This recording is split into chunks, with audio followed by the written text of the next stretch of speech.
Anong mensahe ang kailangang marinig ng mga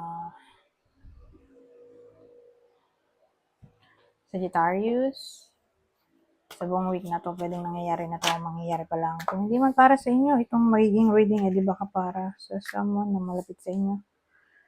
O sa someone na kakilala nyo mismo. Baka may lumabas na gender mamaya, gawin nyo na lang energy. Masculine at feminine energy. Pwede rin naman na wag niya pansinin ang gender. Hindi ko masasabi kung anong magiging reading, kung positive ba o negative. Depende sa kung anong mapipick up kong energy. Walang masama kung papanoorin ang Sun, Moon at Rising sign. Kasi baka alinman sa mga yan ay mag-resonate na sa sitwasyon nyo. So, meron tayong Justice, Three of Swords, Eight of Cups, at Knight of Cups.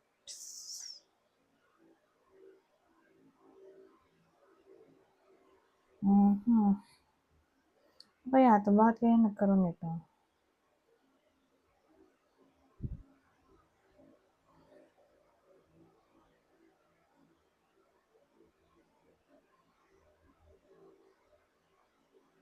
Parang masakit na katotohanan,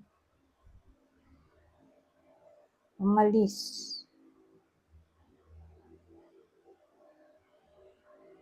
May umalis.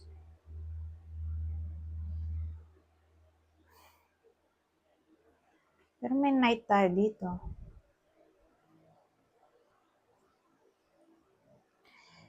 So, susuyuin nito. Ano ba itong masakit na katotohanan na magpapalis sa iba sa inyo, tapos susuyuin naman kayo? In the end, alamin natin kung ano ba itong masakit na katotohanan. Parang revelasyon ng something.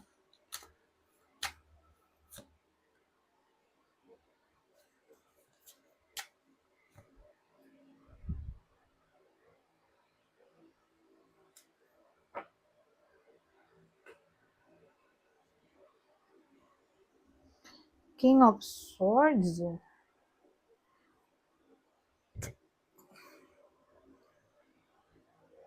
May mababalitaan kasi kayo. Yung iba sa inyo, syempre, hindi naman lahat ay tatamaan ng reading na to. So,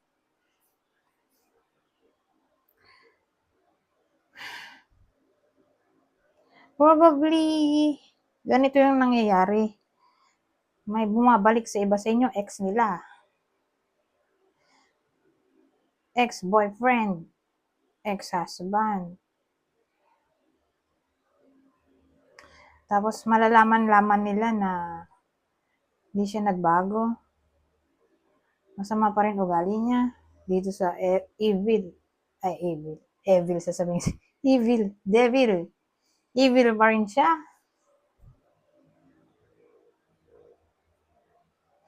Kasi alam ko, Page of Swords, deceptive person eh.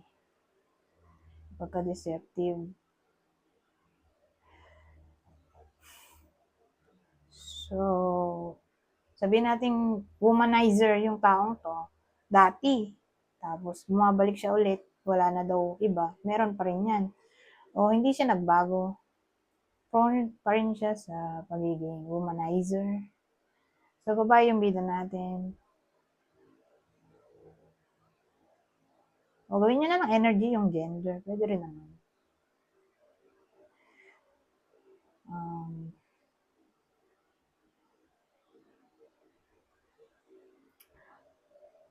So, kung dito literal na deceptive ay may mababalitaan yung iba sa inyo.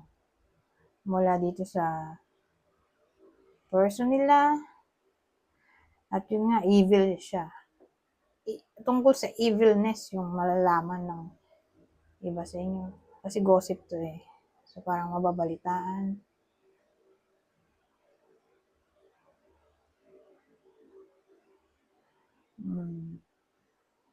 Ano pa?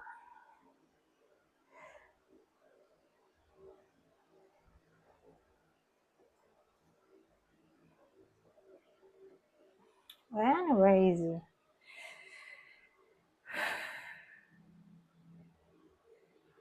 Ibang case, eh, magiging cold.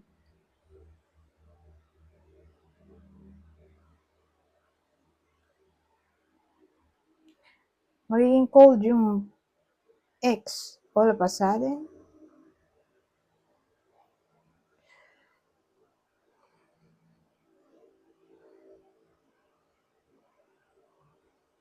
Or anyways,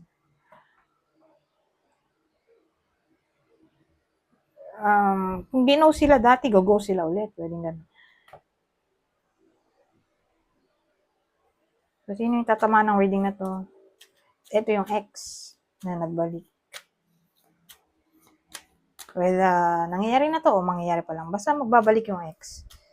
Yung ex ng Sagittarius, Libra, Taurus. Isa sa air sign. Isa sa fire sign, Aries, Leo, Sagittarius. Sagittarius reading tayo. So, kapwa Sagittarius. O isa sa air sign kasi nasabi ko yun. Gemini, Libra, Aquarius. Pwede rin ganun.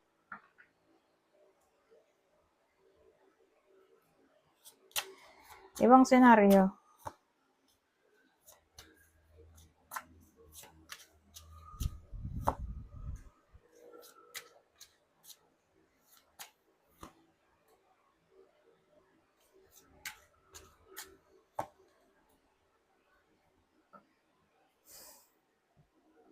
So, may lalaki tayo dito. Oh.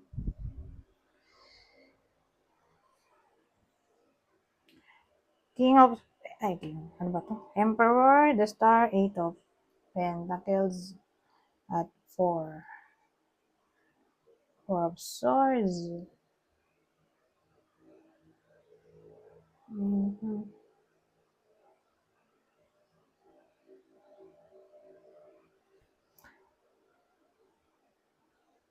So, maraming pwedeng mangyari. Sabihin natin,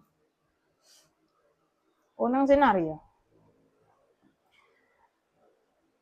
unexpected gift to mula sa boss. So, anyone na well-respected, reputable, influential na tao ay maaaring bigay ng regalo. May regalo na. Sa iba sa inyo, pagpasok ng iba sa inyo, may unexpected gift. Kasi may the star din naman dito. Blessing. O all of a sudden, biglang babait tong boss ng iba sa inyo kung naging moody. Lalo na kung lalaki yung boss.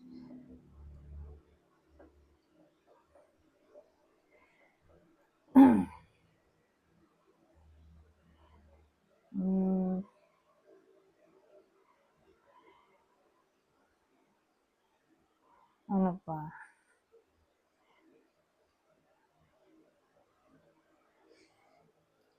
Yun na lang. Actually, negative kasi to. Pero, negative na yung kanina, negative ulit. So, doon na tayo sa good vibes. Diba? Magiging ano to? Transformation. O movement. Sabihin din natin promotion sa iba sa inyo. Pwede rin naman. Yun yung blessing dito.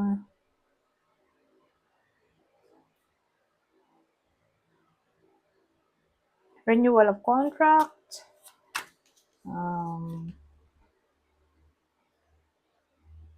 New job. Good news sa workplace. Kasi may work card tayo dito eh. So, kung di man tumama sa inyo, di dun sa someone na malapit sa inyo na may trabaho. Kung wala kayong trabaho. Ngayon, ibang case, ano pang masasabi dito? Air sign, Gemini, Libra, Aquarius. A lost loved one watches over you. So, may yumaong mahal nyo sa buhay ay nagbabantay. sa iba sa inyo, sa week na to. At ang yumaong yun ay Gemini, Libra, Aquarius. So, anyone o tao, pet, basta yumao na, ayan. Binabantayan kayo. Caution. Ano man to? Find out. Lalo na kung recently nawala tong tao. Recently lang namayapa. Caution. Find out more information. Don't overwork yourself. Caution sa pagbabakasyon. Mag-ingat sa mga gamit. Baka mawala, manakaw, ma-misplace. Habang nagto-travel, i-secure ang gamit.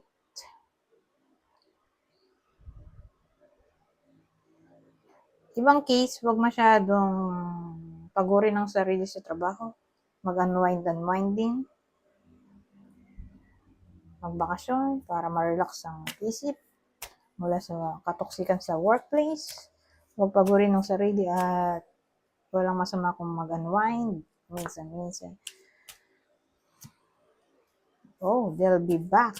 Expect to hear from them soon. Water sign. So, may magbabalik sa buhay nyo, whether karelasyon to, dating karelasyon, dating friend, basta someone na hindi nyo na nakakausap ay maaari magbalik soon. So, soon na yan, weekly reading tayo. So, sa period ng week na to, may magbabalik. Probably water sign, Cancer, Scorpio, Pisces. May magbabalik sa buhay nyo.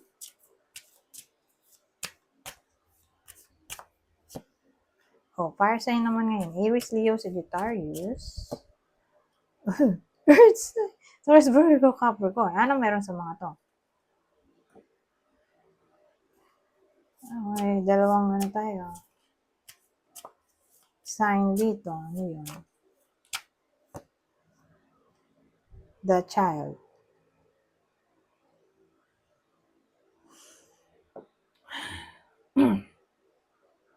Ano meron dito?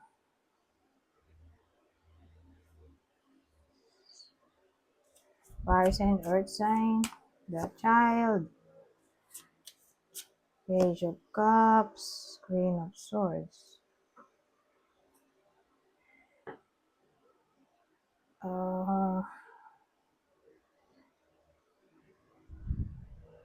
The Fool to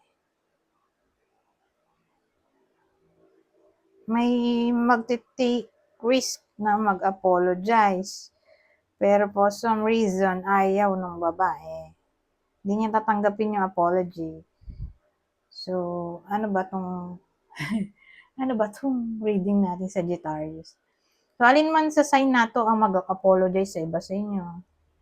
Fire sign o earth sign. So, alin man sa sign na to? Aries, Leo, Sagittarius, Taurus, Virgo, Capricorn, ang magte-take risk, mag-apologize sa babae. Pero yung babae, hindi niya tatanggapin ang apology, whether kayo mismo to yung babaeng to o ito yung sasabihan nyo ng sorry kasi pwedeng kayo yung mag-sorry o kayo yung maka-receive ng sorry. So, case-to-case basis, basta regardless kung anong gender na lang siguro na mag-apologize sa Sagittarius.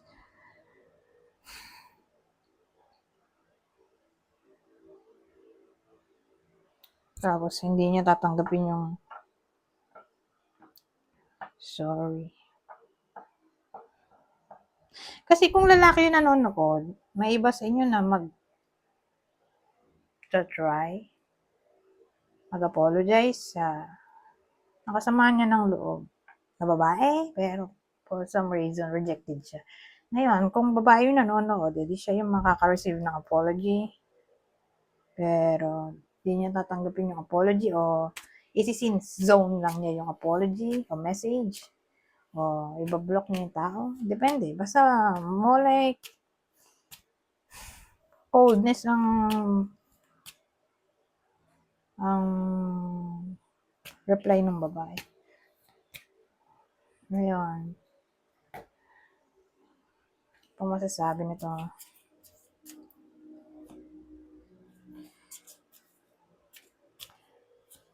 Purification, maglinis, fertility. So, depende sa inyo. Kung may iba sa inyo na gustong magkaanak, encourage na mag-purify ng energy para mas mapabilis mabuntis. Mag-purify ng energy o sarili. Ano to purification, paglinis.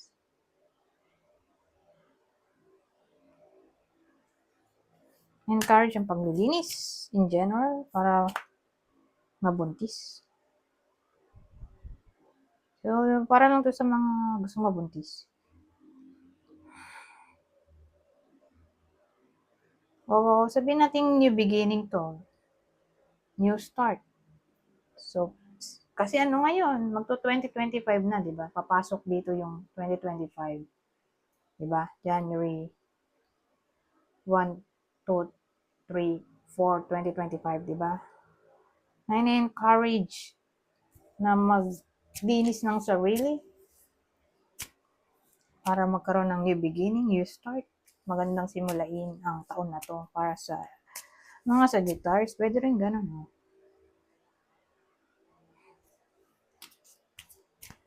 New Year's resolution na ba to? Continuance, agreement. Ito yung sinasabi kong renewal of contract. Sabi natin probationary yung iba sa inyo. O job order. Mo like, may transition na maaaring mangyari. So, from probationary, magiging permanent. Ang job order, alam ko, susunod dun, casual eh. So, depende. Pero tingin ko mas tatama to sa probationary, tapos magiging permanent na. Yung job status. Continuance ng agreement. So, depende kung anong deal, project. So, tatama siguro to sa sponsorship, endorsement, advertisement. May contract eh. Bukod sa job, project deal, na may continuance daw ng agreement. Ay, alam nyo na yan. Dali na intindihin yan. Continuation ng contract yan. Ito, trust. Ito ang huling words. Trust. Productivity. Ayan.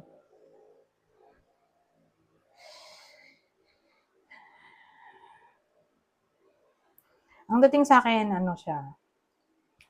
maniwala sa sariling kakayahan. Sa trabaho, believe in yourself, and in your talents, skills. Huwag panghinaan ng loob. So, be confident sa trabaho, sa workplace. Ganun ang dating sa akin. Be yourself.